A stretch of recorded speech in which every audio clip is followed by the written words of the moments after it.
Yeah, and so you'd have to go that dream run. I like that. I think I've been attached to the story for Michael February. I mean, it's been fun to watch this event specifically, and he's been gifted with. He's had it all year actually, where he's had these really tight heats, and somehow is able to manufacture the win. You know, it started from the very beginning of the year. He has 3/13ths in his scoreline. He has 3/25ths. This is another event here where he's getting into the quarterfinals. Best result of his career. Beautiful morning out here. Looks like we've got the playing field cut out, absolutely freshly mowed and ready to go. Looks like Mikey's going to take a look at his first wave here. A little lip to the head will start his day off, but look at how perfect the inside of that wave was. So there are beautiful waves coming in, and there's a nice little west section in here. They haven't really gotten to it because they've been kind of catty with the, setting up who's going to get that first wave of the heat to establish priority. And that'll be coming up next, right around the corner.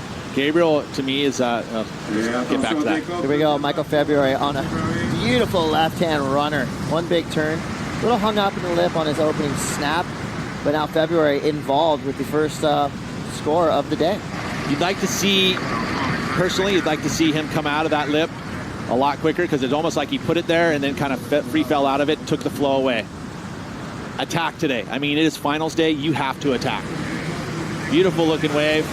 That connection with the lip was nice, but I mean, it took the flow away. He had to double pump, and then he's late to this section. It's gone. So just going to be a throwaway number for him. Here we go. Your current world number one, Filipe Toledo, leaning in on his backhand. Two beautiful big turns to open up his quarterfinal. Toledo, the patience pays off as he gets to this inside section. Draining off over that dry reef. And the crowd goes wild. Hard to beat today. I mean, that is impressive. Just such flow, such quickness. It was a very shreddable little wave. Look at that. Conditions are absolutely perfect. And just watch him go to town. I mean, nothing super out of the ordinary, but great flow and speed and acceleration out of each and every turn. It's exactly what he needed to do, is put up a number. Just again, looking at it right in the channel. This wave just makes me happy because it looks so fun out there. I mean, that is, I'd say that's exactly what 99% of us in the world would want to surf. I mean, that is a perfect left. Michael February answering back potentially with this wave. On his backhand, drags it straight into the tube. Nice clean exit for February. Gets on the open face, carving back into the whitewater. Our first completed tube ride of the day as the score drops from Filipe Toledo, a 6. So now it's going to be time for the judges to assess the situation in terms of tube rides. What do you give February for that tube in comparison to those turns? Was a very technical barrel, and the reason why I say this, watch how he negotiates it, because it gets very small at the exit and he stays up tight. So he gets in there, drags everything, moves forward. He's disappeared from view, but see how small it was, and he came right out of the hole. So I like what he did there. He maximized every opportunity in the barrel on that wave. Now we're gonna have to see where the judges go with it, because what is this compared to maneuvers? But look at how perfectly he is placed. That's not a big barrel. And I think that's going to factor into the score. It's not going to be those really deep, intense barrels, but I don't think you're going to see those today. So the fact that he was able to find his way into that barrel and, again, rode it perfectly. He maximized every opportunity to be in that tube, came out of the exit clean. I liked it. I've been able to do that for year in and year out. Well, his priority game has been spot on as he locks into a quick spinning tube down the line. Gets on the open face. Nice cut back straight up into the lip. Filipe Toledo making the first unforced error we've seen of this heat as he was wrapping into that cutback. What happened?